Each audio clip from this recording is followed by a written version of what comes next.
है जो आपको बहुत बढ़िया मूवमेंट आता हुआ दिख रहा है। हमारे पास यतिन मोता जी जुड़े हुए हैं और उनके पास एक बड़ी एक्सक्लूसिव खबर है जो वो आपको बताते हुए दिखेंगे। यतिन जी, आपने 4 दिन पहले आदित्य बिरला कैपिटल पर बहुत ही बढ़िया एक खबर तोड़ी थी। आज क्या खबर है आपके पिटारे में?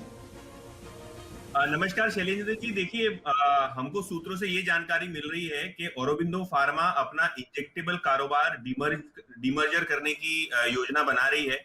मोर इम्पोर्टेंटली, अगर आप औरोबिंदो फार्मा की बात करें तो ये करंटली देश की एक बड़ी इंजेक्टेबल कैपेसिटी पे काम करते हैं और यहाँ वैल्यू अनलॉकिंग वो शेयर होल्डर्स के लिए करना चाहते हैं। इसीलिए जल्द से जल्द जो है अपने बोर्ड को ये प्रपोजल भेजने वाले हैं कि ये जो इंजेक्टेबल बिजनेस है उसको किस तरीके से डिमर्ज किया जाए, क्या रेशियो में किया जाए। और अगर आप इन्वेस्टमेंट बैंकर्स की कहें तो हमारे सूत्र हमको ये बता रहे हैं कि इन्वेस्टमेंट बैंकर्स ने ऑलरेडी जो इंजेक्टेबल बिजनेस की डिमर्जर की प्रेजेंटेशन है वो बना के प्रेजेंट कर दी है। तो सिग्निफिकेंट वैल्यू अनलॉकिंग आता हुआ आपको दिखाई देगा औरोबिंदो फार्मा पे। हालांकि हमको कोई प्रकार का कमेंट हमारी क्वेरीज पे औरोबिंदो फार्मा से नहीं आया है, लेकिन हमारे सूत्र हमको बता रहे हैं कि बहुत जल्द कंपनी अपने इंजेक्टेबल कारोबार को डीमर्ज करने की योजना बना रही है। यतिन जी, ये जो इंजेक्टेबल्स का कारोबार है, इसका अगर आपके पास कोई टॉप लाइन या परफॉर्मेंस हो और इसको अलग करके औरोबिंदो फार्मा को और उसके शेयर होल्डर्स को क्या फायदा होगा? देखिए शैलेंद्र जी, मैंने जो डेटा देखा है तो कंपनी जहां तक कि इंजेक्टेबल बिजनेस का सवाल है तो लगभग 2000 करोड़ रुपए का निवेश करने वाली है कैपेसिटी एक्सपैंड करने का।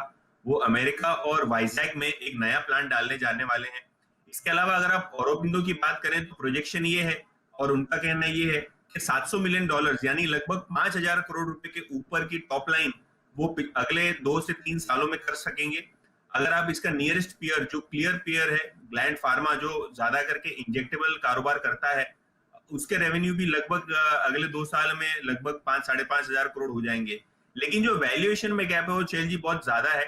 ग्लैंड फार्मा की अगर आप बात करें तो लगभग 30 से 35 टाइम के पी रेशियो पे ट्रेड होता है।